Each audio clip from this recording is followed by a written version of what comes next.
گھوڑ سوار دستہ کوئی عام افراد پر مشتمل نہیں تھا، وہ انتہائی مہارت یافتہ سپاہی تھے جنہیں بلاد شام کی سرحدوں پر حفاظت کے لیے تعینات کیا گیا تھا۔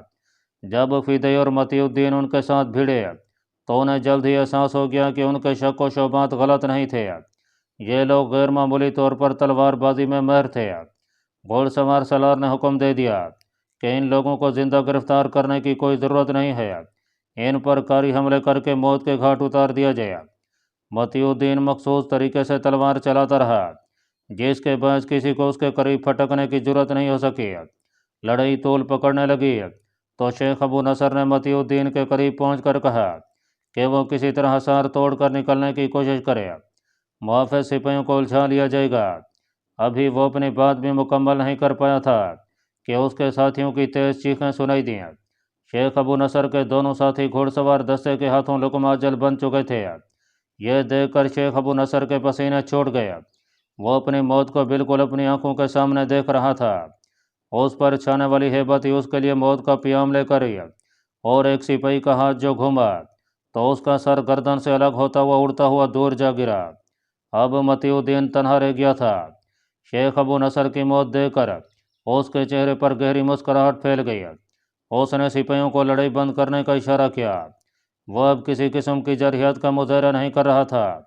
گھوڑ سوار سالار اس کے متضاد رویے پر دم بخود رہ گیا، جانے اس کے دل میں کیا خیال آیا کہ اس نے تیز آواز سے حملے بند کرنے کا حکم دیا۔ گھوڑ سوار سالار مستفسرانہ نگاہوں سے متی الدین کی جانب دیکھ رہا تھا، جو کہ دھیمی سی مسکراہٹ سے اپنے ساتھیوں کے لاشیں دیکھنے میں مشغول تھا۔ ناظرین، سلطان رکن الدین بیبرس شقیق ارنون کی پہاڑی سے سیدھا نیچے اترا اور ایک بار پھر سور کی جانب بڑھا۔ صلیبی جنگجوؤں تک ایک اور اہم قلعے کے سقوط کی اطلاع پہنچ چکی تھی۔ وہ ثقیف ارنون کی فتح کی خبر سن کر سناٹے میں رہ گئے، کیونکہ وہ اسے سب سے زیادہ مضبوط اور مستحکم قلعہ سمجھتے تھے۔ یہ فتح ان کے لیے بڑی مہلک ثابت ہوئی، کیونکہ صلیبی سپاہیوں میں نامعلوم سا خوف و ہراس پیدا ہو چکا تھا اور وہ اسلامی لشکر کا سامنا کرنے سے گریز کرنے لگے۔ صلیبی سرداروں نے اس پیچیدہ صورتحال سے نبٹنے کے لیے جوشیلے پادریوں اور بشپ کی خدمات حاصل کیں اور سپاہیوں کو واعظ بھی سنائے گئے تاکہ ان کے اندر اس مقدس لڑائی کا جذبہ پیدا کیا جا سکے۔ اسلامی لشکر صلیبی جنگجوؤں کے مقابلے میں حاصل ہونے والی پے در پے کامیابیوں کے باعث بے حد پر امید دکھائی دیتا تھا۔ ان کے عزم و حوصلے بڑھ گئے اور انہوں نے پوری طرح ٹھان لیا کہ وہ 150 سال سے جس نصرانی عذاب کا شکار تھے وہ اس کی بیک کنی کر کے ہی دم لیں گے۔ سلطان بیبرس کا دل بھی ہمیشہ سے اسلامی خدمات کے لیے دھڑکتا تھا اور وہ مسلمانوں کے جذبات کو بخوبی سمجھ سکتا تھا۔ صلیبی لٹیروں کی چیرہ دستیوں سے ایک آنکھ نہیں بھاتی تھیں۔ اس نے یہ محسوس کیا کہ اس کے لشکر اس وقت جذبہ جہاد سے پوری طرح سرشار ہیں اور وہ بلاد اسلامیہ سے نصرانیوں کا بستر غور کرنے پر تلے ہوئے ہیں۔ تو سلطان بیبرس نے سور کو ایک بار پھر نظر انداز کرتے ہوئے اپنے لشکروں کو طرابلس الشام کی جانب بڑھنے کا حکم دیا۔ قلعہ شقیف ارنون کے ہاتھ سے نکل جانے پر صلیبی جنگجوؤں کو بے حد صدمہ تھا، اس لیے وہ اپنے اپنے قلعوں میں زور و شور سے تیاریوں میں مصروف تھے۔ اسلامی لشکر چونکہ ابھی تک صلیبی حدود کے اندر موجود تھا، اس لیے کسی کو کچھ خبر نہیں تھی کہ وہ کس وقت کس قلعے کے سامنے نمودار ہو جائے۔ کئی دن کی مسافت کے بعد اسلامی لشکر قلعہ طرابلس الشام کے سامنے ظاہر ہوا۔ یہ میدانی علاقے کا قلعہ تھا۔ سلطان بیبرس نے اپنے لشکروں کو کچھ اس انداز سے بکھیر کر طرابلس الشام کا محاصرہ کیا کہ اسلامی لشکر قلعہ کے سامنے حد نظر پھیلا ہوا تھا۔ طرابلس الشام کے افراد نے جب یہ رونگٹے کھڑے کر دینے والا منظر دیکھا تو وہ بخوبی سمجھ گئے کہ اب ان کی باری ہے۔ طرابلس کا باقی تمام صوبہ اسلامی مقبوضات میں شامل تھا، صرف یہ شہر جو کہ ساحلی علاقے میں موجود تھا صلیبی قبضے میں تھا۔ یہ ایک اہم شہر تھا جو کہ اس پورے صوبے کو سمندری راستوں سے محفوظ رکھنے کا سبب بن سکتا تھا، مگر یہ مخالف قوت کے قبضے میں ہوتے ہوئے باقی تمام صوبے کے لیے خطرے کا باعث بنا ہوا تھا۔ طرابلس الشام کے نصرانیوں کو اپنے قلعے کی مضبوطی پر بڑا یقین تھا۔ دوسرا، یہاں نصرانی دیگر علاقوں کی نسبت زیادہ مذہبی رجحان رکھتے تھے اور ان کے پاس بے پناہ جنگی ساز و سامان اور قوت موجود تھی۔ وہ اسلامی لشکر کو دیکھ کر فی الوقت قلعہ بند ہو کر بیٹھ گئے اور تیزی سے لڑائی کا لائحہ عمل تیار کرنے لگے۔ 6 دن تک دونوں جانب خاموشی چھائی رہی۔ 7ویں روز جب اہل طرابلس نے اپنے شہر کے باہر نگاہ ڈالی تو وہ سناٹے میں رہ گئے، کیونکہ وہاں اڑتی ہوئی خاک کے سوا اور کچھ نہیں دکھائی دے رہا تھا۔ اسلامی لشکر رات کے اندھیرے میں ہی پراسرار انداز میں وہاں سے جا چکا تھا۔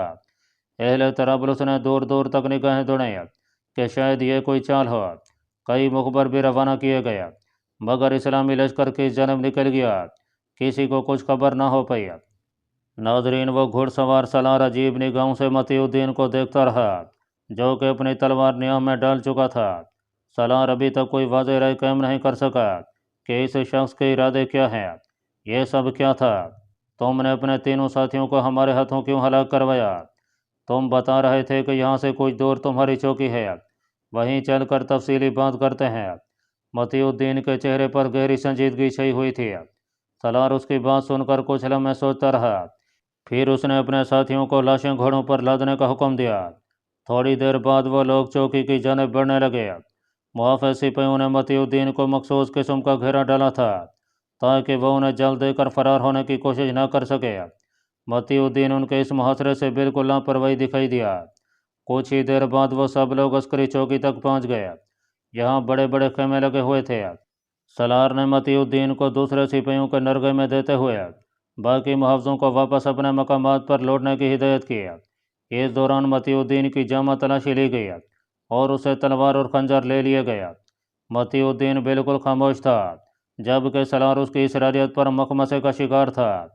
کچھ ہی دیر تک رسمی کارروائی مکمل ہو گئی تو سالار نے اسے بیٹھنے کا اشارہ کیا۔ وہ اطمینان سے ایک بڑے سے پتھر کے بینچ پر بیٹھ گیا۔ میرا خیال ہے کہ تمہیں اب کھل جانا چاہیے، کیونکہ صرف میرا تجسس ہی تمہاری زندگی کا ضامن ہے، ورنہ میرے سپاہی یقیناً تمہارے ساتھ یہ آسان سلوک نہ کرتے۔ سالار بولا، میرا نام متی الدین ہے، جیسا کہ تمہیں تھوڑی دیر پہلے معلوم ہو گیا ہوگا۔ متی الدین مسکرا کر بولا، جس پر سالار کے پپوٹے سکڑ گئے۔ میں اردو زرعی کا رہنے والا ہوں اور وہاں اہم شاہی منصب پر فائز ہوں۔ یہ کچھ ماہ پیشتر کی بات ہے کہ مجھے دربار شاہی کی جانب سے حکم ملا کہ میں کچھ ساتھیوں کے ساتھ ایک سفارت مرتب کروں اور دربار خلافت کا رخ کروں۔ میں اس سلسلے میں سرائے سے روانہ ہوا اور دربار خلافت کی طرف آ رہا تھا کہ شامی سرحد پر میرے مختصر قافلے کا گھیراؤ کر لیا گیا اور کچھ راہزنوں کے ساتھ ہماری جھڑپ ہو گئی۔ میں نے بہتری کوشش کی کہ انہیں چکمہ دے کر نکل جاؤں، مگر وہ بے حد ہوشیار ثابت ہوئے۔ میرے کئی ساتھی مارے گئے اور مجھے پکڑ کر بے ہوش کر لیا گیا۔ مجھے جب ہوش آیا تو خود کو ایک تاریک زندہ خانے میں موجود پایا۔ میرا سامان بھی میرے پاس نہیں تھا۔ ان لوگوں نے میرے سامان کی تلاشی لی تو انہیں بآسانی وہ مراسلہ بھی مل گیا جو کہ میں دربار خلافت کے لیے سرائے سے ساتھ لایا تھا۔ انہیں جب میری حیثیت کے بارے میں معلوم ہوا تو وہ مجھے ایک خاص کمرے میں لے گئے۔ وہاں پہنچ کر مجھے معلوم ہوا کہ وہ لوگ در حقیقت فدائی تھے۔ ان کے بارے میں میری معلومات کچھ زیادہ نہیں تھیں۔ انہوں نے مجھے آزاد کرنے اور میرا سامان لوٹانے کا عندیہ دیا، جس پر میں بے حد حیران ہوا۔ میری حیرانگی زیادہ دیر تک برقرار نہ رہ پائی، کیونکہ انہوں نے یہ فرمائش کی کہ میں ان کے فدائیوں کو اپنے ساتھ لے کر دربار خلافت لے جاؤں۔ میں ان کا مقصد سمجھ نہیں پایا کہ وہ میرے ذریعے دربار خلافت میں کیا مطلب چاہتے ہیں، لہٰذا میں نے صاف انکار کر دیا۔ اس انکار کی بنا پر انہوں نے مجھے دوبارہ طریق زندہ خانے میں پھینک دیا۔ مجھے معلوم نہیں کہ میں کتنے ماہ تک وہیں قید رہا۔ ایک دن میری ہمت جواب دے گئی تو میں نے شور مچا کر انہیں اپنی جانب متوجہ کیا اور ان کا مطالبہ صرف اس شرط پر ماننے کا اقرار کیا کہ وہ مجھے حقیقت بتا دیں تو میں انہیں اپنے ساتھ دربار خلافت لے جاؤں گا۔ انہوں نے مجھے فریب دیتے ہوئے جو کچھ بیان کیا وہ کچھ واضح نہیں تھا۔ میں تو زندہ سے نکل کر آزاد فضا میں آنا چاہتا تھا، اس لیے میں نے ان کی تمام شرائط مان کر فدائیوں کو اپنا ساتھی بنایا اور پھر وہاں سے روانہ ہوا۔ باہر نکلنے پر مجھے معلوم ہوا کہ جس جگہ مجھے رکھا گیا تھا وہ کوئی بہت بڑا قلعہ تھا۔ میں بخوبی سمجھ گیا کہ یہ لوگ کوئی ناپاک ارادہ رکھتے ہیں اور میری وسوسہ سے خلیفۃ المسلمین کو کوئی نقصان پہنچانا چاہتے ہیں۔ میں موقع کی تلاش میں تھا کہ کسی طرح ان سے پیچھا چھڑا لوں، کیونکہ ان کی موجودگی میں کوئی حرکت نہیں کر سکتا تھا۔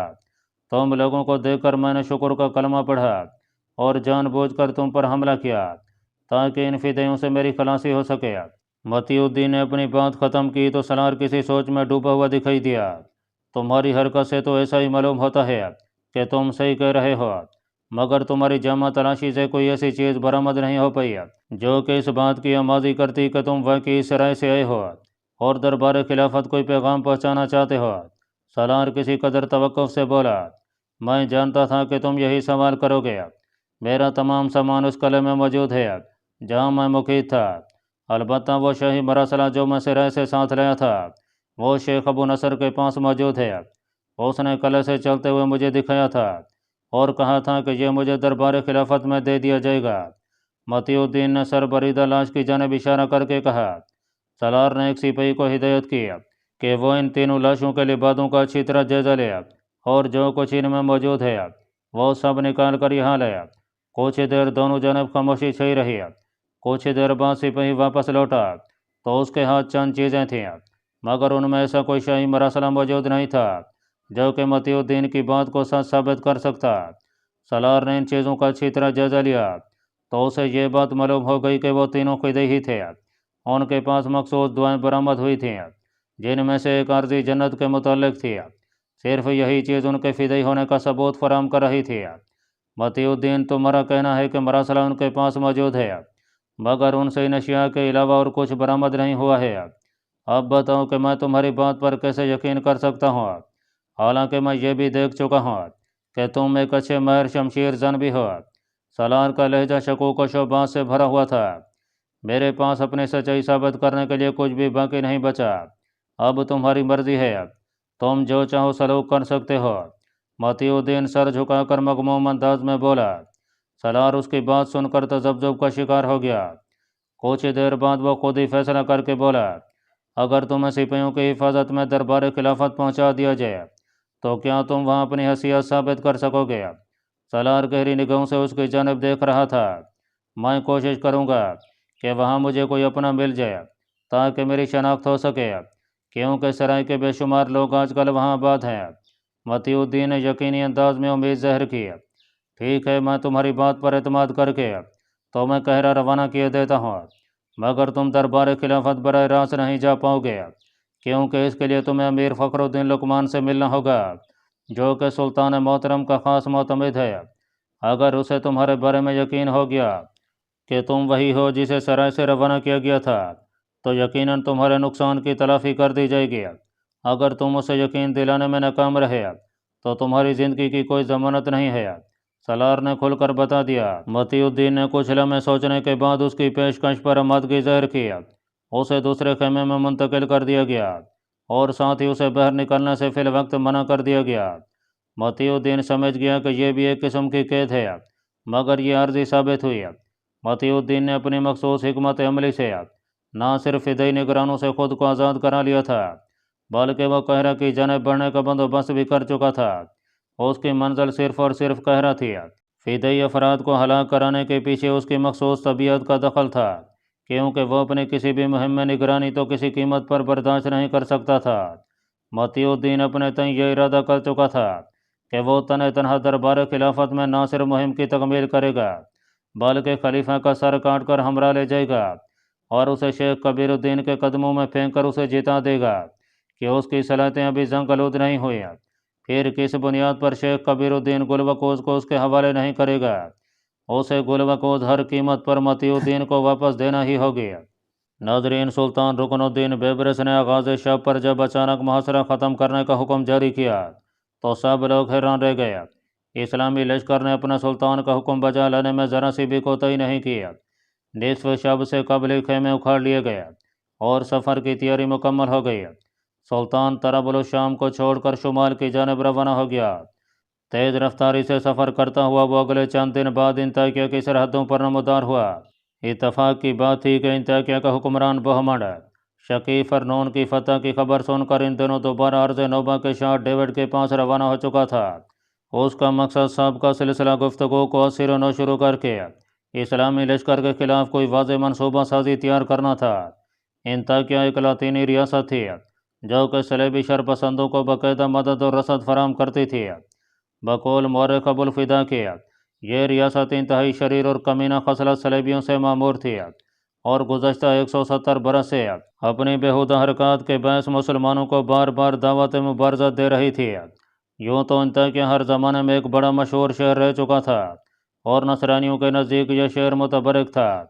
انطاکیہ کی ریاست کئی سو مربع میل پر محیط تھی اور خود انطاکیہ کا برونق شہر ایک نہایت مستحکم دوہری فصیل کے اندر دریائے مقلوب کے کنارے صدیوں سے موجود تھا۔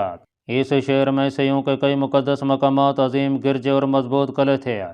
اس شہر کی حفاظت کے لیے ہر وقت 2 لاکھ سے زائد اعلیٰ درجے کے مہارت یافتہ صلیبی جنگجو موجود تھے، اور عسکری تربیت سے آراستہ مقامی نصرانیوں کی ایک کثیر تعداد بھی ان کی پشت پر موجود رہتی تھی۔ اہل انطاکیہ کے وہم و گمان میں بھی یہ بات نہیں تھی کہ سلطان بیبرس کبھی ان کا رخ کرے گا۔